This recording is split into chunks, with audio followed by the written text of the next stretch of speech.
Before you continue, verify that your access remains valid.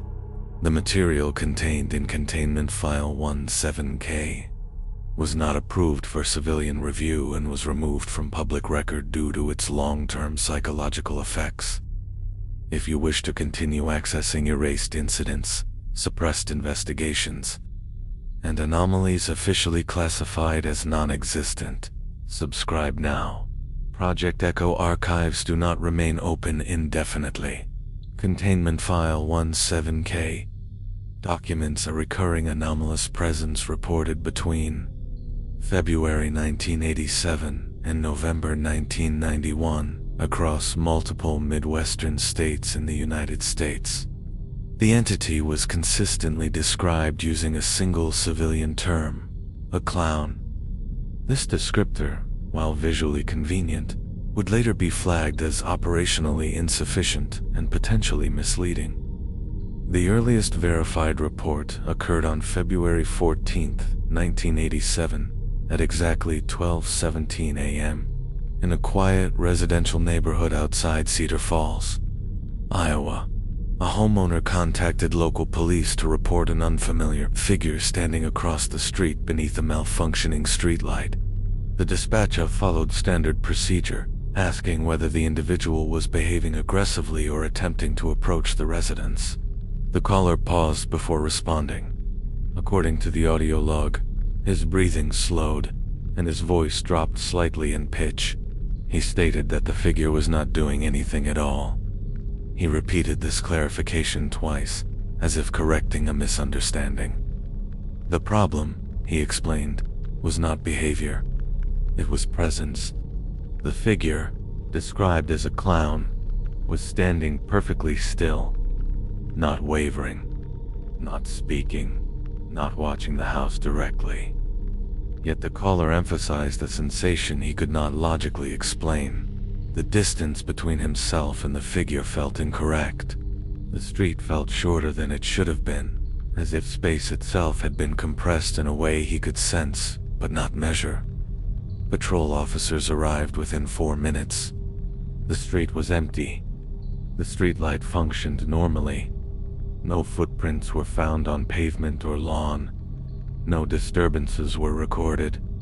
The incident was logged as a prank call and dismissed without escalation. 48 hours later, a second report was received from a town approximately 15 miles away. The description was nearly identical. Same time window, same emotional tone. Confusion rather than fear. A clown, standing motionless at the edge of a residential street, visible only after midnight. Over the next 6 months, similar reports appeared sporadically across neighboring counties. None involved violence. None involved threats. None involved pursuit. The entity never crossed streets, never entered properties, and never acknowledged witnesses directly. Despite this, witnesses described an overwhelming certainty that they should not move first. Early psychological assessments suggested mild dissociation or stress-induced hallucination. However, investigators quickly noted that witnesses did not exhibit panic during encounters. Most described feeling neutral, mildly curious, or emotionally flat. Fear arrived later, sometimes hours afterward, sometimes days. Witnesses consistently struggled to describe the clown's face. Clothing details were vague, but consistent with traditional clown attire. Loose fabric, oversized shoes, faded colors.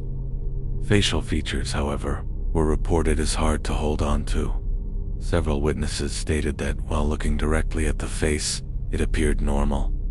But the moment they attempted to recall it, the image collapsed into indistinct shapes. By late 1987, local police departments began quietly comparing notes. Investigators identified multiple consistencies that could not be dismissed as coincidence. Every sighting occurred after midnight, always within a narrow window between 12 o'clock and 12:33 a.m. The entity never appeared twice in the same location. It was always positioned at a distance, across a street, at the far end of a cul-de-sac, beneath streetlights prone to flickering or failure. Another pattern emerged. Witnesses frequently described the environment as unusually quiet during encounters.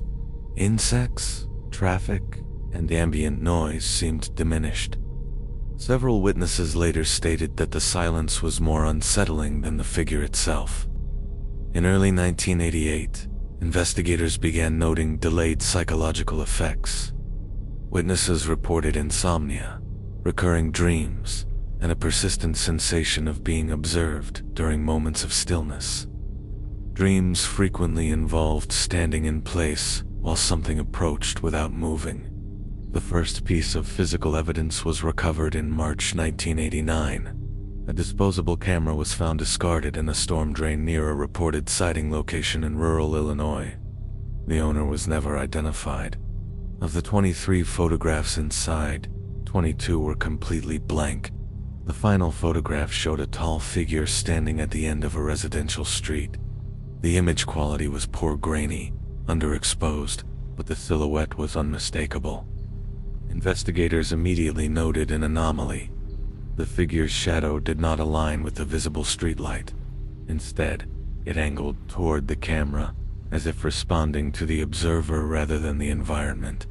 City records revealed no streetlight at the photographed location matching the image. Utility maps showed no history of installation or removal. The light source could not be accounted for. Federal authorities were notified shortly afterward. Containment File 17K was formally opened under the provisional classification Recurring Non-Aggressive Anomalous Presence. The designation reflected the prevailing assumption that the entity posed no immediate physical threat. Surveillance equipment was deployed in known hotspot neighborhoods. Cameras recorded empty streets. Audio captured wind, insects, distant traffic. The clown never appeared on recorded footage, despite witnesses reporting it standing directly within camera range. One officer reported seeing the entity through his patrol car windshield while the dash camera recorded nothing. He later stated that the absence on playback was more disturbing than the sighting itself. He resigned 2 weeks later. By mid-1989, internal memoranda cautioned against dismissing the phenomenon as benign. Analysts noted that while the entity did not act aggressively, it demonstrated a consistent awareness of observation. It appeared where people would look. It positioned itself where attention naturally paused. Suppression protocols were quietly implemented. Local authorities were instructed to classify reports as misidentification or pranks. No public advisories were issued. Residents were not informed of patterns. Despite suppression, reports continued. In several cases, witnesses stated that they felt the clown was not watching them, but waiting for something they could not identify. Phase 1 of the investigation concluded with an internal warning. The entity demonstrates awareness of observation without exhibiting awareness of threat. A handwritten note in the margin added, "This is not avoidance behavior." At the time, investigators believed they were observing a static phenomenon. They were wrong. The patterns that would redefine Containment File 17K were already forming. Midnight was not when the clown appeared. Midnight was when people noticed. Phase 2 of the investigation began, when analysts stopped asking why the clown appeared at midnight and instead asked why midnight appeared around the clown. This shift marked the first serious departure from conventional behavioral analysis and the beginning of temporal modeling. A detailed review of timestamps revealed that sightings did not occur randomly within the midnight hour. Every confirmed encounter fell within a precise temporal envelope centered around 12:17 a.m., the time of the first recorded report. The offset never changed, regardless of time zone, daylight savings adjustments, or seasonal variance. Witnesses were asked whether they had checked clocks during encounters. None could recall doing so. Instead, they described an internal certainty that it was past midnight, even when clocks later contradicted that perception. Several witnesses stated that time felt heavy during the encounter, as if minutes were thicker than usual. Investigators concluded that the entity was not bound to chronological time, but to perceived transition. Midnight represented a cognitive boundary, the moment when one day was considered finished and another began, regardless of whether anyone marked it. Further data analysis uncovered a second correlation that could not be dismissed. Sightings occurred only near individuals who were aware that someone had died recently. Emotional closeness was not required. The deceased did not need to be related, nor did the death need to be traumatic. Awareness alone appeared sufficient. In several cases, witnesses reported sightings days after learning of a death, even if the death had occurred weeks earlier. The critical variable was not timing of death, but timing of recognition. The moment the loss became real, psychological evaluations conducted after encounters revealed a consistent delayed response pattern. During the sightings themselves, witnesses reported emotional neutrality, calm, mild curiosity, occasionally irritation at being interrupted. Fear did not manifest immediately. When fear arrived, it did so abruptly. Witnesses described waking suddenly with a sense of dread they could not attribute to any specific memory. The fear was not directed at the clown itself, but at the act of remembering the encounter. Recalling the clown triggered physical symptoms: elevated heart rate, shallow breathing, trembling, pressure behind the eyes. Several witnesses reported nausea when attempting to describe the entity in detail. One described it as my body refusing to finish the thought. Sleep disturbances became common. Witnesses reported recurring dreams in which they stood motionless in familiar locations while something approached without moving. The distance closed without steps. The environment updated around the figure instead. Investigators noted that witnesses consistently avoided direct language when describing these dreams. They referred to the figure as it or that, never as the clown. The labels seemed to lose relevance after the initial encounter. Linguistic analysis of interview transcripts revealed another anomaly. Witnesses consistently used passive constructions when describing the encounter. They did not say, "I saw the clown." They said, "The clown was there." The event was framed as something that happened to the environment, not to them. Memory degradation became increasingly pronounced over time. Witnesses lost the ability to recall specific details such as height, distance, and facial features. However, certainty remained absolute. They could not describe what they had seen, but they were certain it had occurred. This asymmetry troubled investigators. Memories usually degrade evenly. In these cases, details vanished while conviction remained intact.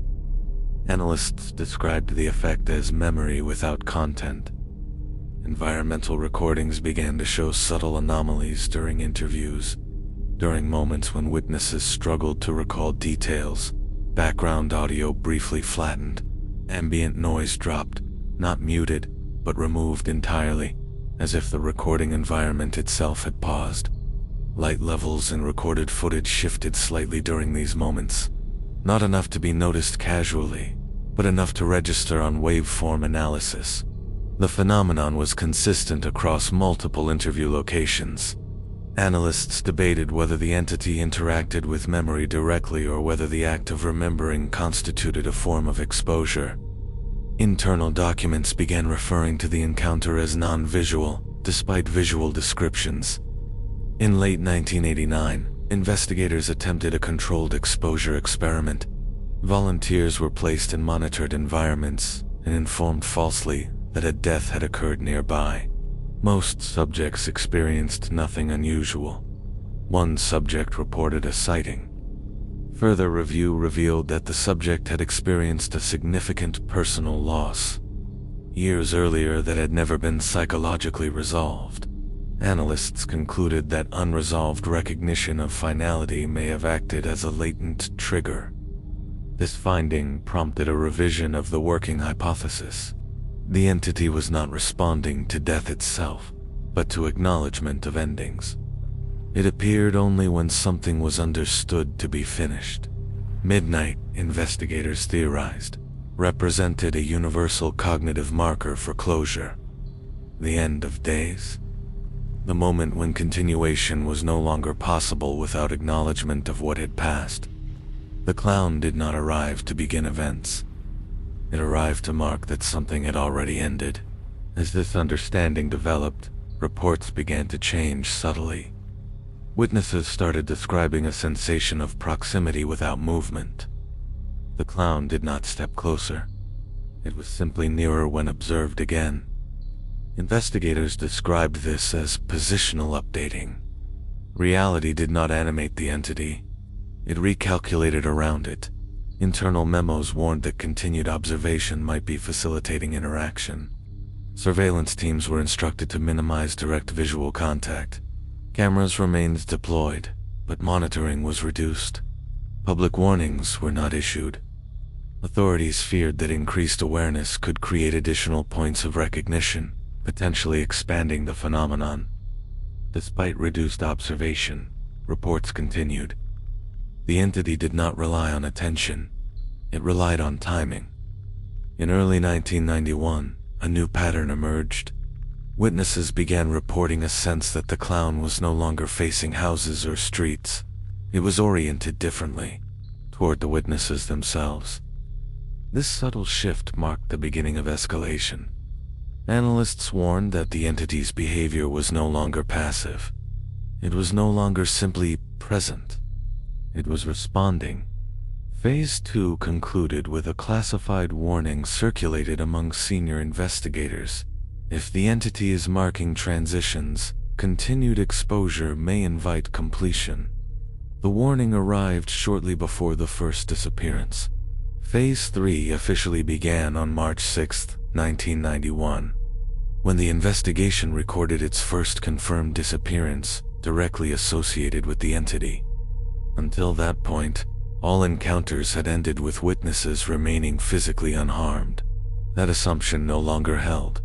At 12:19 a.m., a 16-year-old male from rural Indiana placed a phone call to a close friend. The call lasted 13 seconds. According to the receiving party, the teenager spoke calmly and without distress. He said only one sentence: "It's closer now." The line disconnected immediately afterward. Emergency services were contacted within minutes. Responding officers found the teenager's bedroom window open. His room showed no signs of struggle, forced entry, or disturbance. Shoes were neatly placed by the bed. The house was otherwise silent. Search efforts continued for 11 days. No physical evidence of abduction was found. No footprints, drag marks, or vehicle traces were identified. The disappearance was officially classified as a runaway case. Despite family objections and contradictory behavioral history, 7 days later, at 12:21 a.m., a sighting was reported 2 streets away from the teenager's residence. Witnesses described the clown standing at the edge of a vacant lot, positioned in direct line of sight with the missing individual's former bedroom window.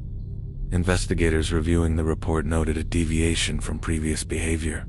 The clown's head was tilted slightly to one side. Witnesses described the posture as attentive, listening. This marked the first recorded instance of what analysts would later classify as orientation shift. Prior sightings suggested the entity was positioned relative to space. This encounter suggested positioning relative to individuals. Internal communications immediately raised concern. Analysts debated whether continued documentation had altered the entity's behavior. Several memos warned that observation itself might constitute a form of engagement. Despite these warnings, field monitoring continued under revised protocols. Agents were instructed not to approach, not to signal, and not to verbally acknowledge the entity under any circumstances. In April 1991, a patrol officer in southern Illinois encountered the clown during a routine night shift. The entity stood at the edge of the officer's headlights, just outside direct illumination. The officer later reported that the light beam appeared to widen unnaturally rather than advance. Against protocol, The officer exited his vehicle. He later stated that remaining inside felt incorrect, as if inaction would leave something unfinished. He called out once. The clown did not respond. According to the officer's report, the clown's head tilted again. That was the only movement ever directly observed. The officer immediately experienced vertigo, nausea, and disorientation. He described hearing laughter that did not sound external, but internal, as if originating behind his eyes. Backup arrived to find him sitting on the curb, unresponsive. The officer survived, but never returned to duty. Sleep logs later revealed that he never slept past midnight again. Medical evaluations showed no neurological abnormalities sufficient to explain his symptoms. Following this incident, sightings increased in frequency. Reports emerged from locations previously unaffected. Analysts noted that the entity appeared closer in each subsequent encounter, though no movement was ever observed. Witnesses described the phenomenon as frames missing from reality. The clown did not walk closer. It simply occupied nearer positions when perception resumed. Investigators labeled this behavior positional recalibration. The environment adjusted to the entity's presence, rather than the entity adjusting to the environment. Containment attempts escalated. Streets were closed during peak hours.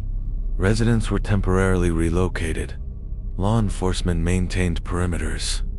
The clown appeared just outside restricted zones. Not inside. Not crossing. Waiting. Analysts noted that the entity never violated boundaries it did not need to.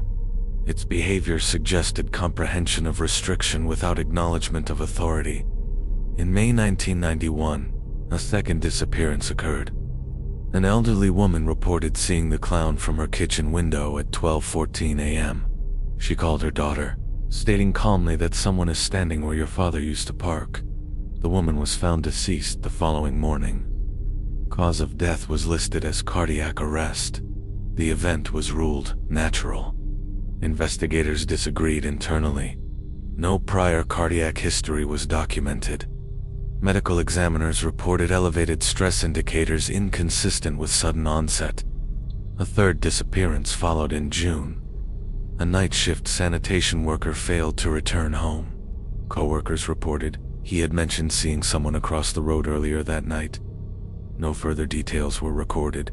By this point, internal classification of the entity shifted from non-aggressive to non-reactive.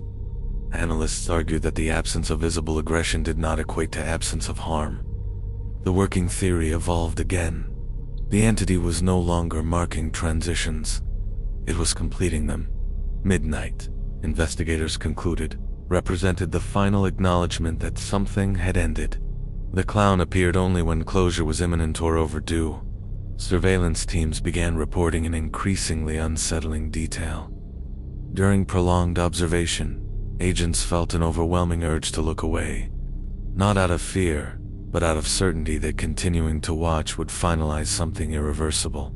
In one recorded instance, a surveillance agent broke protocol and closed his eyes for several seconds. When he reopened them, the clown was significantly closer. That agent resigned the following week. Internal debate intensified. Some analysts argued that containment had already failed, not because the entity could not be controlled, but because control itself constituted participation. The question shifted from how do we stop it to how do we stop acknowledging it. Phase 3 concluded with a classified directive. Reduce observation to absolute minimum. Do not attempt engagement. Do not attempt documentation beyond incident confirmation. The directive was issued too late. The clown had already begun to move. Not through space, through recognition. Phase 4 began not with a new sighting, but with the absence of one. In late July 1991, multiple regions that had previously reported consistent activity went silent. No calls, no sightings, no after effects.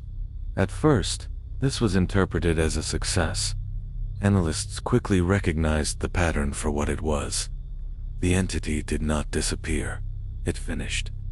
Internal reports noted that regions experiencing sudden cessation of sightings shared one characteristic. Unresolved cases had been quietly closed. Missing persons were declared deceased. Properties were sold. Streets were renamed. Official closure had occurred. The clown had nothing left to mark. In areas where investigations remained open, sightings continued sporadically, quietly, without escalation. The entity did not punish uncertainty. It waited for resolution. This realization forced a fundamental reassessment of containment strategy. Physical barriers were meaningless. Surveillance was counterproductive. The only variable that appeared to influence activity was acknowledgement. The entity responded not to attention, but to acceptance. In August 1991, a classified directive was circulated among senior staff. The document proposed a radical containment method: forced narrative closure. Cases associated with sightings were to be officially resolved, regardless of evidentiary completeness. Missing persons were declared deceased by administrative review. Death certificates were issued retroactively. Families were notified using standardized language emphasizing inevitability and finality. The objective was not truth.